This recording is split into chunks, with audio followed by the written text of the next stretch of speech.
Hello everyone. So my dear students, chapter number 13 that is probability. ये मैं आपको पढ़ा रहा हूँ. इसके दो ही लेक्चर्स आपको मैं दे पाऊंगा. एक लेक्चर हो गया है और एक आज का लेक्चर है.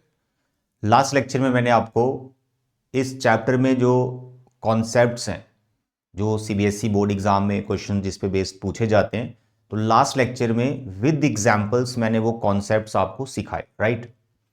और बेस थ्योरम की जो एग्जाम्पल्स हैं वो मेरी रह गई थी. तो आज मैं बेस थ्योरम के से related and total probability theorem, यानी टोटल प्रोबेबिलिटी किसी इवेंट की हम कैसे निकालते हैं, इन दोनों टॉपिक से रिलेटेड मैं कुछ क्वेश्चंस लाया हूँ.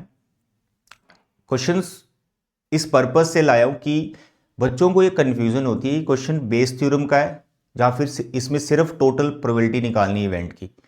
तो दोनों क्वेश्चन मैंने एक साथ रखे हैं. आप पहले उसको रीड करें, अंडरस्टैंड करें, देखें क्या आप खुद से समझ पाते हैं कि ये बेस थ्योरम का क्वेश्चन है या फिर टोटल प्रोबेबिलिटी निकालनी है इवेंट की सिर्फ. ठीक है, तो ध्यान से देखना है.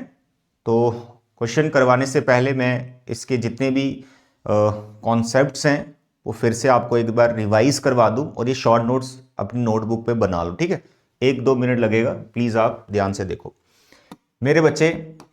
सबसे पहले कंडीशनल प्रोबेबिलिटी, जिसका फॉर्मूला मैंने आपको लास्ट टाइम बताया.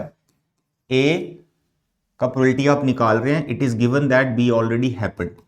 जो ऑलरेडी हैपेंड है उसका प्रोबेबिलिटी आप डिवाइड में लिखते हैं और इन दोनों का जो इंटरसेक्शन का प्रोबेबिलिटी है वो आपका न्यूमरेटर में आएगा. एंड यू नो कि प्रोबेबिलिटी ऑफ बी 0 नहीं होना चाहिए. तो ये है एक बेसिक फॉर्मूला. इसमें छोटे छोटे प्रॉपर्टीज रहती हैं, एनसीईआरटी में दे रखी हैं. वो एनसीईआरटी से वो प्रॉपर्टीज भी इसके साथ लिख लीजिएगा, शॉर्ट नोट्स बन जाएंगे, उनको याद कीजिएगा, एमसीक्यू वगैरह में आ सकते हैं. इस एक छोटे से फॉर्मूले पे बेस्ड आपकी पूरी एक्सरसाइज है. कौन सी? First exercise. और प्रीवियस जो क्लास 11th के फॉर्मूले हैं वो भी मैंने लास्ट लेक्चर में आपको लिखवाए थे. जैसे नीदर का प्रोबेबिलिटी कैसे निकालते हैं, नीदर ए नॉर बी, फिर ए यूनियन बी का प्रोबेबिलिटी कैसे निकालते हैं, तो वो तो आई होप आपने लिख लिए होंगे. बट अभी जो 12th में है एक फॉर्मूला ये, और सेकेंड एक्सेस के लिए डिपेंडेंट एंड इंडिपेंडेंट, उसमें हम A intersection B intersection C, यानी 2 या 3 या 4 जो इवेंट्स हैं उनका एक साथ होने का हम प्रोबेबिलिटी निकाल रहे हैं, जिसको हम मल्टीप्लिकेशन थ्योरम से निकालते हैं. और वो इस तरह से प्रोबेबिलिटी ऑफ ए, फिर प्रोबेबिलिटी ऑफ बी निकालते हैं तो ए ऑलरेडी हैपन रहता है, फिर प्रोबेबिलिटी ऑफ सी निकालते हैं जिसमें ए और बी ऑलरेडी हैपन रहता है. This called multiplication theorem. और ये जो मैं लिख रहा हूं दिस फॉर डिपेंडेंट वेरिएबल. किसके लिए? डिपेंडेंट इवेंट्स के लिए. उसके बाद इसी में अगर आप इंटरसेक्शन निकाल रहे हो तीनों का, तो नॉर्मली हम ऐसे भी लिखते हैं probability of A into probability of B into probability of C, and this is for independent variable. ठीक, इसमें कोई कंडीशन नहीं बनता है क्योंकि तीनों इवेंट जो है ये इंडिपेंडेंट है, इनकी प्रोबेबिलिटी एक दूसरे पर डिपेंड नहीं कर रही. इसमें डिपेंड कर रही है तो इसलिए यहां पर जब बी होगा तो ए का ध्यान रखना है, जब सी होगा ए और बी दोनों हो चुके हैं तो उनका ध्यान रखना है सी की प्रोबेबिलिटी में क्या चेंज आ रहा है. ये हमारे फर्स्ट 2 एक्सरसाइज में कंप्लीट हो जाती हैं. उसके बाद नंबर 4 पे मैंने आपको टोटल प्रोबेबिलिटी किसी इवेंट की कैसे निकालते हैं with the help of diagram समझाया था. तो यहाँ पर जो फॉर्मूला हमारे सामने आता है वो ये आता है कि इसके साथ और भी इवेंट्स होते हैं जो म्यूचुअली एक्सक्लूसिव होते हैं, जो डिपेंडेंट भी होते हैं, उनकी प्रोबेबिलिटी एक दूसरे पर डिपेंड नहीं कर रही होती. तो पहले निकलेंगे हम probability of first event that is E1, फिर हम ए का प्रोबेबिलिटी निकालते हैं जिसमें हम E1 जो ऑलरेडी हैपेंड है उसका ध्यान रखते हैं. तो probability of E1 into probability of A, it is given that E1 already happened. इस तरह से ये सीक्वेंस चलती रहती है. E2 रहता है, फिर probability of A bye E2 रहता है, फिर प्लस प्रोबेबिलिटी ऑफ E3. ऐसे ही सीरीज चलती रहती है जितने भी इवेंट्स हो, राइट, एंड सो ऑन. तो इन जनरल मैंने करवाया था. तो probability of En then probability of A by En, that's all. This is what total probability of the event A. इसी से तुम्हारा बेस थ्योरम का कॉन्सेप्ट बन जाता है. तो बेस थ्योरम इज नथिंग, वो फर्स्ट फॉर्मूला ही है, बस उसमें डिवाइड में जो प्रोबेबिलिटी आ रही है इसकी आती है. अब इसके साथ बहुत सारे इवेंट्स होते हैं तो इसलिए टोटल प्रोबेबिलिटी ही बनानी पड़ती है वहां पर. जैसे आपको E1 बाय ए निकालना है, बेस थ्योरम को हम रिवर्स प्रोबेबिलिटी भी कहते हैं किसी इवेंट की. तो E1 का मैं रिवर्स प्रोबेबिलिटी निकाल रहा हूं. तो probability of E1 it is given that A already happened. तो इसका फॉर्मूला मैंने आपको क्या बताया था? फर्स्ट जो फॉर्मूला है उस जैसा ही लिखना होता है। जैसे मैं यहां लिखूंगा जो ऑलरेडी हैपेंड है वो ए कहा जा रहा है, और ऊपर जो लिखना है यहां पर वो इन दोनों का इंटरसेक्शन E1 इंटरसेक्शन ए। तो अब देखो ये वाला फॉर्मूला और ये वाला फॉर्मूला दोनों कंडीशनल प्रोबेबिलिटी के ही फॉर्मूले लिखे जा रहे हैं, लेकिन यहां पर जो इवेंट्स हैं सिर्फ दो ही चल रहे होते हैं, एक कंडीशन बना होता है और एक ही प्रोबेबिलिटी निकाल रहे होते हैं। लेकिन यहां पर जो हम E1 का प्रोबेबिलिटी निकाल रहे हैं तो इसका पहले भी निकाल चुके होते हैं, और साथ में एक बहुत सारे इवेंट्स पे डिपेंड कर रहा होता है E1 E2 E3 and so on. तो इसलिए इसको आगे फर्दर थोड़ा सा मॉडिफाई करके हमें लिखना पड़ता है। जैसे प्रोबेबिलिटी ऑफ ए, तो उसमें ये लिखना पड़ेगा पूरा, ठीक है। आई होप आप ये लिख लेंगे, ये पूरा इसको यहां लिख लेना।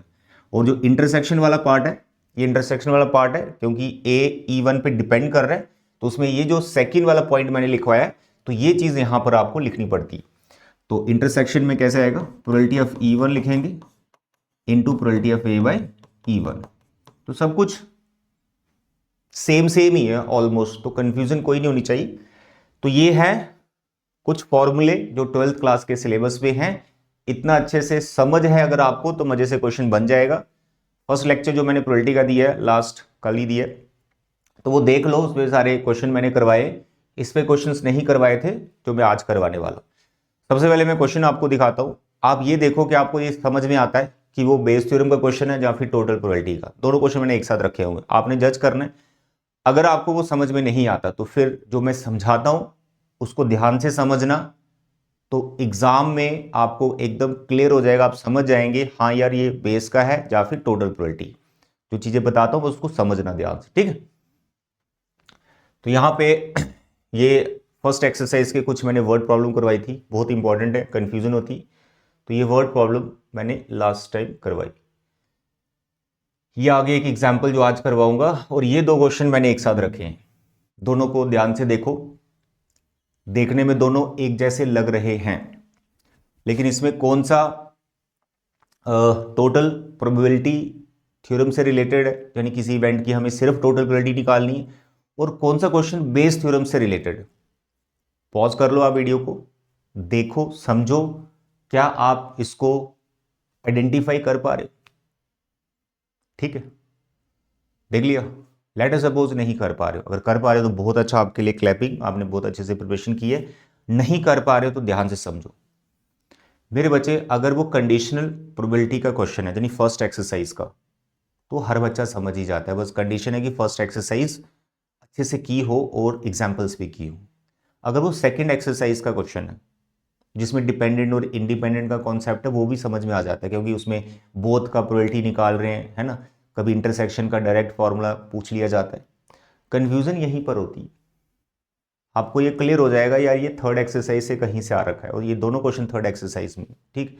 अब कैसे आप डिसाइड करेंगे ये टोटल प्रोबेबिलिटी थ्योरम से रिलेटेड है या फिर बेस थ्योरम से। मेरे बच्चे, मैं इस क्वेश्चन को भी पढ़ता हूं, इस क्वेश्चन को भी पढ़ता हूं, अब उसको कैसे अप्रोच करना है उसको समझिए। देखो, कोई भी क्वेश्चन को जब आप रीड कर रहे हैं, वहां पे सबसे पहले कोई घटना घटित हो रही है, यानी समथिंग हैपनिंग इनिशियली, जो इंडिपेंडेंटली हो रही होंगी चीजें, यानी वो जो चीजें हो रही हैं इनिशियली वो किसी पे डिपेंड नहीं कर रही होंगी। स्टेटमेंट पढ़ के आपको ये समझ में आ जाएगा। देखिए, सबसे पहले इसका स्टेटमेंट पढ़ो। An urn contains 5 red balls 5 black balls.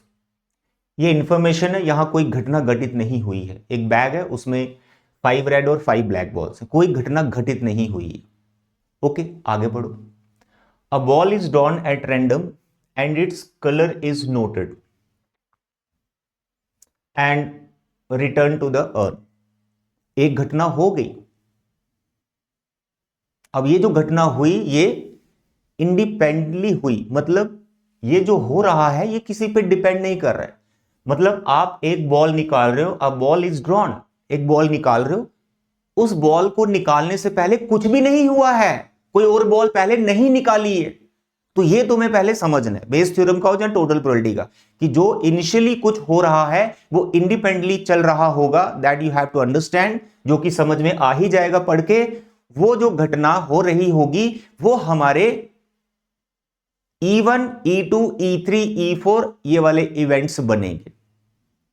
Is it clear? तो एक घटना होने के बाद फिर यहां इन दोनों क्वेश्चंस में दूसरी घटना भी जरूर होगी, समथिंग हैपनिंग अगेन। अब वो जो अगेन फिर से हो रहा है वो तुम्हारा E1 और E2 पे डिपेंड कर रहा होगा, या E1 E2 E3 पे डिपेंड कर रहा होगा, उसको आपने ए नाम देना है, ए इवेंट। देखिए अब हम आगे बढ़ते, ये घटना हो गई, एक बॉल निकाली, वापस उसको रख दिया कलर नोट करने के बाद। आगे क्या है, moreover 2 additional balls of the colour drawn are put in the urn and then a ball is drawn at random. जिस कलर की इनिशियली बॉल निकली होगी उस कलर की 2 बॉल्स बैग में डाली, वो यहां तक समझ में आता है। यहां से 2 additional balls of the colour, जो कलर की बॉल निकली होगी 2 उस कलर की बॉल बैग में डाली, उसके बाद एक बॉल फिर से निकाली। Is it clear? यहां तक हमारी स्टेटमेंट होगी। अब इसका क्वेश्चन है, what is the probability that the second ball is red. ठीक, ये होगी इसकी स्टेटमेंट। सेम लगभग स्टेटमेंट ये भी है। अब हमें ये क्लियर करना है कि टोटल का कौन है और बेस थ्योरम का कौन है। पहले मैं इस क्वेश्चन की थोड़ी सी फ्रेमिंग करता हूं कि जो मैंने आपको समझाया कि आपको पहले E1 को जज कर लेना कि E1 कौन है, फिर आपने E2 को देख लेना, यहां पर 2 ही होंगे, और फिर आपने A को देख लेना। E1 आपको लिखना पड़ेगा कि आप किसे बोल रहे हैं। तो जैसे अ ball is drawn at random, it's colour is noted. Colour का पता नहीं है तो आप ऐसा बोल दो कि जो E1 है वो रेड बॉल निकली है, और जो E2 है वो दूसरे कलर की जो भी है वो ब्लैक बॉल निकली है। क्वेश्चन को ध्यान से समझना, दोनों क्वेश्चन में एक साथ समझाऊंगा, आपको पिक्चर एकदम क्लियर हो जाएगी कि कैसे आपको एग्जाम में अप्रोच करना है, कैसे आइडेंटिफाई करना है। फिर जो ए है, ए मोस्टली यहां पर बाद वाला जो इवेंट होगा वही होगा। ठीक है, what is the probability that the second ball is red. तो सेकंड बॉल जो आप निकाल रहे हो, 2 बॉलें डालने के बाद जो सेकंड बॉल निकाल रहे हो वो आपका ए बन जाएगा जो कि रेड है। तो यहां पर ए होगा रेड बॉल। अब इसमें रिवर्स प्रोबेबिलिटी लगनी है या नहीं लगनी है उस पर हम यहां पे टिके हुए। अब हम पढ़ेंगे क्वेश्चन नंबर 2। ध्यान से पढ़ो, आराम से पढ़ो। इनिशियली तुम्हें पहचानना है कि कौन सी घटना हो रही है, व्हाट इज हैपनिंग स्टार्टिंग में, जो किसी पे डिपेंड नहीं कर रहा। हो गया, बस हो गया, पहले उससे पहले कुछ भी नहीं हुआ है। ठीक है, अ bag contains 4 red 4 black balls and another bag contains 2 red and 6 black balls. ये इंफॉर्मेशन है, यहां कोई भी घटना घटित नहीं हो रही है, नथिंग हैपनिंग, कुछ भी नहीं हो रहा है। ये इंफॉर्मेशन दे रखा है कि 2 बैग है उसमें इतनी बॉल्स पड़ी हुई। अब देखिए, one of the 2 bags is selected at random. बच्चा इसको पढ़ता है और रिदम में इसको भी आगे पढ़ जाता है, तो जब इसको भी पढ़ देता है तो फिर कंफ्यूज रहता है। आराम से पढ़ो। One of the 2 bags is selected, भैया एक घटना हो गई, जो 2 बैग्स थे उसमें से एक बैग सिलेक्ट हो चुका है, एक घटना हो चुकी है। अब जो दूसरी घटना है वो इस एंड के बाद हो रही है तो पहले तुम्हें जो इनिशियली हैपनिंग था वो चीजें तुम्हें पकड़नी है, वो तुम्हारा E1 और E2 E3 E4 वगैरह वगैरह बनेगा। अब देखिए यहां पर one of the 2 bags is selected, तो यहां पर E1 आप बोलेंगे कि बैग 1 सिलेक्टेड, बैग 1 सिलेक्टेड, और E2 बोलेंगे bag 2 selected. Is it clear? Main problem क्या है सर, E1 क्या है, E2 क्या है, A क्या है, ये तो मेन प्रॉब्लम है। बाद में प्रॉब्लम क्या है सर, रिवर्स प्रोबेबिलिटी निकालना है, यानी बेस थ्योरम निकालना है या टोटल निकालना है, उसी के लिए तो लेक्चर बना रहा हूं। ध्यान से देखो, इस कॉन्सेप्ट से जब समझ आओगे ये सारी चीजें, पूरी एक्सरसाइज तुम बना लोगे। बट हमेशा मेरी फर्स्ट कंडीशन यही रहती है कि पहले एग्जाम्पल्स किया करो उस एक्सरसाइज की, उसके बाद एक्सरसाइज पे जाओ, सभी क्वेश्चन हो जाएंगे। ठीक है, तो this is E1 bag 1, E2 bag 2। अब हम ए की बात करते हैं। ए क्या होगा, जो दूसरी बार जो घटना हो रखी है ना, उससे रिलेटेड कुछ। तो यहां पर देखिए, and a ball is drawn from the bag which is found to be red. तो पहले बैग सिलेक्ट हुआ, फिर एक बॉल निकाली और पता चला वो बॉल जो है वो रेड कलर की। तो यहां पर हम बात करेंगे अगेन रेड बॉल। ठीक है, दैट्स ऑल। अब बताइए, ये जो मैंने लिखा और ये लिखा लगभग सेम है ना। अब मसला कहां फंसा हुआ है कि सर रिवर्स प्रोबेबिलिटी है या फिर टोटल प्रोबेबिलिटी निकालना है। लेकिन उससे पहले मैं आपको यह बताता हूं कि इनकी प्रोबेबिलिटीज आप एग्जाम में लिखो पहले, अनअटेम्प्टेड छोड़ के नहीं आना। जैसे E1 आपका रेड बॉल आ गया, तो रेड बॉल की प्रोबेबिलिटी निकालो, E1 रेड बॉल की प्रोबेबिलिटी, E2 ब्लैक बॉल की प्रोबेबिलिटी। तो E1 क्या है, रेड बॉल की प्रोबेबिलिटी, तो 5/, ये 10th क्लास जैसे 5/10, ठीक। और 5 ब्लैक बॉल्स तो 5 ब्लैक अपॉन 10, ये तो कर ही लोगे ना, फेवरेबल बाय टोटल। ये रेड की प्रोबेबिलिटी निकाल रहा हूं, ये ब्लैक की निकाल रहा हूं। अब बेस थ्योरम का हो, जहां टोटल प्रोबेबिलिटी का हो, तो तुम्हें भाई साहब ये चीजें भी निकालनी ही पड़ेगी। A/E1, A/E2, ये निकालना ही पड़ेगा। इसको निकालने से पहले इस चीज को फील करना है कि सर ये जो लिखा हुआ है इसका मतलब क्या है, इसको फील करो, इसको अंडरस्टैंड करो। What is meaning of A/E1? इसका ये मतलब है कि E1 घटना हो चुकी है, उसके बाद A हो रहा है, तो A का प्रोबेबिलिटी निकाल रहे हो, E1 हो चुका है। अब E1 हो चुका है तो मतलब क्या हुआ कि पहले रेड बॉल निकली हुई है, रेड बॉल निकल चुकी है बैग में से, रेड बॉल निकल चुकी है, और अब मैं A का प्रोबेबिलिटी निकाल रहा हूं। तो A किसे माना हुआ है, रेड बॉल को माना हुआ है। तो जब E1 हो गया है, जब ये रेड बॉल निकली थी तो उसी कलर की 2 बॉलें बैग में डाली थी ना, तो टोटल बॉल्स थी बीच में 10, अब कितनी हो गई होंगी 12, तो टोटल बॉल्स हो गई 12, तो डिवाइड में 12 आ जाएगा। अब प्रोबेबिलिटी किसकी निकाल रहे हो, रेड की प्रोबेबिलिटी निकाल रहे हो, तो पहले रेड कितनी थी 5, घटना कौन सी घटित हुई, रेड बॉल निकली, तो 2 जो बॉल्स डाली होंगी वो रेड कलर की डाली होंगी, तो रेड कितनी होगी होंगी 7। आई होप आप समझ रहे होंगे। A/E2, what is A/E2? E2 मतलब जो बॉल निकाली हमने दूसरी बॉल, उसका जो कलर है वो ब्लैक कलर है, ब्लैक कलर की निकली, E2 मतलब ब्लैक कलर की बॉल निकली है। तो ब्लैक कलर की बॉल निकली तो 2 एडिशनल बॉल कौन से कलर की डाली होंगी, ब्लैक कलर की डाली होंगी। तो ब्लैक कलर की जब इसमें बॉल डाली 10 थी, अब कितनी हो गई टोटल, टोटल 12 हो गई। लेकिन प्रोबेबिलिटी तुम ब्लैक की नहीं निकाल रहे हो, प्रोबेबिलिटी तुम A की निकाल रहे हो जो कि रेड बॉल है, तो रेड तो अंदर 5 ही होगी ना, बड़ी तो ब्लैक वाली 7 होगी, रेड तो 5 ही रही, प्रोबेबिलिटी तो तुम रेड की निकाल रहे हो, तो यहां पे 5 ही आएगा। चाहे टोटल प्रोबेबिलिटी हो चाहे बेस थ्योरम हो, इतना तुमको करना ही है। सेम चीज तुम्हें यहां भी बनानी, देखते जाओ। What is probability of E1? Tell me what is probability of E1? E1 कौन है, बैग 1, बैग 1 की प्रोबेबिलिटी 1/2 होगी। क्यों सर, 2 बैग है ना, 2 बैग में से कोई एक बैग सिलेक्ट किया, दोनों की probability 50%, 1/2। Next A/E2, what is A/E2? Sir 1/2, bag 1 आएगा जब बैग 2 आएगा। Know what is A? Sir red ball, तो भाई साहब पहले मैं ऐसे लिखूंगा A/E1, रिवर्स प्रोबेबिलिटी पे अभी तो मैं बाद में आऊंगा, टोटल पे कि क्या निकालना है, तो पहले ये चीजें तो निकालनी आपको। What is meaning of A/E1? तो मैंने क्या बोला यार, इसको फील करो, इसको अंडरस्टैंड करो, इसको समझो कि इसका मतलब क्या है। इसका ये मतलब है E1 हो गया। अब E1 हो गया मतलब अब आपके हाथ में बैग 1, क्योंकि फर्स्ट जो घटना हम यहां मान के चल रहे हैं कि बैग 1 सिलेक्ट हुआ। जब बैग 1 सिलेक्ट हुआ तो आप प्रोबेबिलिटी किसकी निकाल रहे हो, रेड की, तो रेड की प्रोबेबिलिटी निकाल रही है और बैग 1 सिलेक्ट हो रखा है, ठीक है। तो यहां पर इस क्वेश्चन में यहां पे है 2 bag selected and the ball is drawn and it is found to be red. तो हम बैग 1 पे जाएंगे, बैग 1 की इंफॉर्मेशन क्या है, ये 4 रेड 4 ब्लैक। तो बैग 1, मेरे हाथ में बैग 1 है जिसमें 4 रेड बॉल्स हैं, 4 ब्लैक बॉल है, तो मैं रेड की प्रोबेबिलिटी निकालो, रेड कितनी 4 और टोटल कितनी 8। ये 10th क्लास जैसे ही है, बस यहां पे कंडीशन बना रखा है, तो मैं उस हिसाब से मैनेज करना है कि क्या चीजें बदल रही। अब फिर बात करते हैं A/E2। A/E2, what is meaning of A/2? Feel करो इसको। E2 मतलब A/E2 मतलब E2 हो चुका है, E2 हो चुका है मतलब बैग 2 है वह आपके पास बैग 2 है, और उसमें प्रोबेबिलिटी किसकी निकाल रहे हो, रेड की। अब बैग 2 क्या है, बैग 2 बताइए, बैग 2 क्या है सर, बैग 2 में 2 रेड हैं और 6 ब्लैक है, और रेड की प्रोबेबिलिटी निकाल रहे हो, रेड कितने 2, और टोटल कितनी होगी 2 और 6 8, ठीक है, कैंसिल कर लेना। इतना तो करना ही है, चाहे वो बेस थ्योरम का क्वेश्चन हो चाहे टोटल प्रोबेबिलिटी निकालनी हो, इतना तो करना ही है। देखिए दोनों क्वेश्चन साथ चल रहे हैं। अब हम यहां पे डिस्कस करेंगे कि तुम डिसाइड करो कि ये बेस थ्योरम का कौन सा क्वेश्चन है और टोटल प्रोबेबिलिटी का कौन सा क्वेश्चन है। जैसे मैंने आपको समझाया, जो बेस थ्योरम है वो कंडीशनल प्रोबेबिलिटी ही होती है।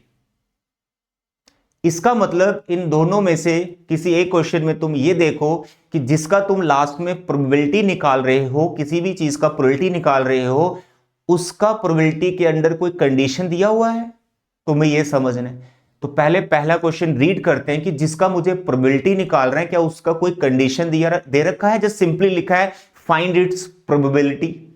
चलो फर्स्ट क्वेश्चन पढ़ते हैं। इसमें लिखा है what is the probability that the second ball is red.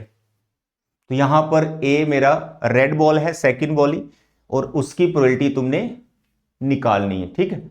Second ball is red, पढ़ लिया। तो जिसका प्रोबेबिलिटी तुम निकाल रहे हो सेकंड बॉल इज रेड, क्या इसके इस स्टेटमेंट में कोई इफ लगा है?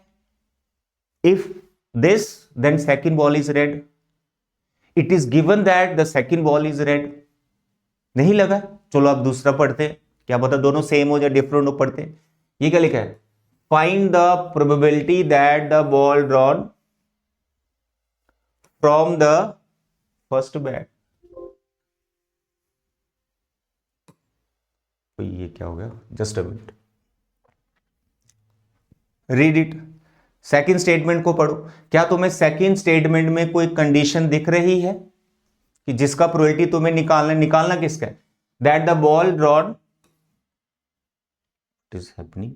ओके, जस्ट अ मिनट इसका। ओके, करो, जज करो। इसमें कोई कंडीशन है, इसमें कोई कंडीशन है, किसमें कंडीशन है? जिसमें कंडीशन लगा हुआ है वो तुम्हारा बेस थ्योरम का होगा। अब तुम कैसे आइडेंटिफाई करोगे? एक बार में रीडिंग से समझ नहीं आ रहा, 2-3 बार रीड करो, फिर भी नहीं आ रहा, फिर तुम ऐसा सोचो कैसे कि ये जो E1 E2 है, अगर वो बेस थ्योरम का है तो वो वापस E1 और E2 का प्रोबेबिलिटी ही पूछ रहा होगा। लेकिन जब अगर टोटल प्रोबेबिलिटी का है तो वो वापस E1 और E2 पे नहीं आया होगा। जैसे इस क्वेश्चन को तुम ध्यान से पढ़ो, find the probability that the ball is drawn from the first bag, यानी घूम के वो वापस फर्स्ट बैग पे आ चुका है, यानी E1 पे आ चुका है। तो इस स्टेटमेंट के अंदर ही सारी चीजें छुपी रहेंगी कि वो बेस थ्योरम का है या टोटल प्रोबेबिलिटी का है। अब इस क्वेश्चन को ध्यान से पढ़ो, what is the probability that the second ball is red. अब सेकंड बॉल इज रेड, तो क्या वो इनिशियली जो घटना हुई थी फर्स्ट बॉल के लिए, क्या उस पे वापस आया? नो, इस क्वेश्चन में ऐसा बिल्कुल भी नहीं है। जो आपको प्रोबेबिलिटी निकालना है वो दूसरे इवेंट से रिलेटेड है, यानी वो ए से रिलेटेड है।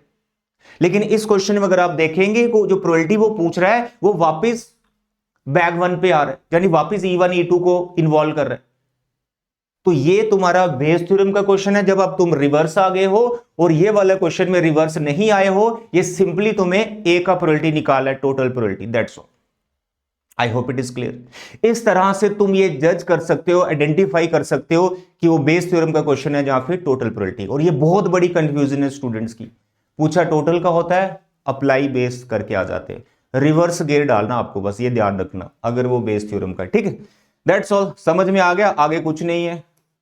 आगे तुम्हें इस क्वेश्चन में पता चल गया E1 बाय ए का प्रोबेबिलिटी निकालना। फॉर्मूला मैंने बता दिया आपको, बेस थ्योरम का ये लगाओ, आंसर बनाओ, सारी प्रोबेबिलिटीज आ गई। और पूरी एक्सरसाइज में इसी तरह के क्वेश्चन है। ये सब आपको कहीं से भी कैलकुलेट नहीं करना है, ये सब क्वेश्चन के अंदर गिवन है, बस तुम्हें प्रोबेबिलिटीज लिखते जानी, ठीक है। कोई इसमें कैलकुलेशन नहीं है। और इस वाले क्वेश्चन में सिंपली तुम्हें प्रोबेबिलिटी ऑफ ए निकालना है, जो कि टोटल प्रोबेबिलिटी है। I hope it is clear. तो ये है एक एग्जाम्पल नंबर 15, वेरी इंपॉर्टेंट।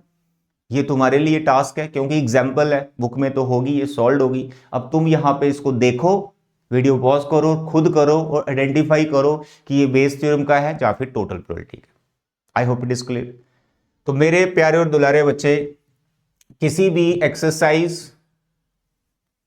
किसी भी चैप्टर में, टॉपिक में कोई दिक्कत आती है तो आप मुझे कमेंट कर सकते हैं, मैं उससे रिलेटेड कुछ आपको कंटेंट प्रोवाइड कर दूंगा, वो कॉन्सेप्ट समझा दूंगा, ठीक है।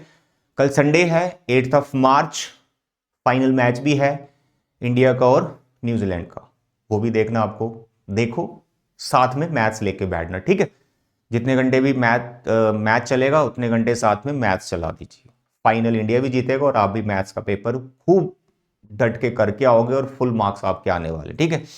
कल के दिन मैं आपको कुछ क्वेश्चंस दूंगा, वेरी इंपॉर्टेंट, चैप्टर वाइज।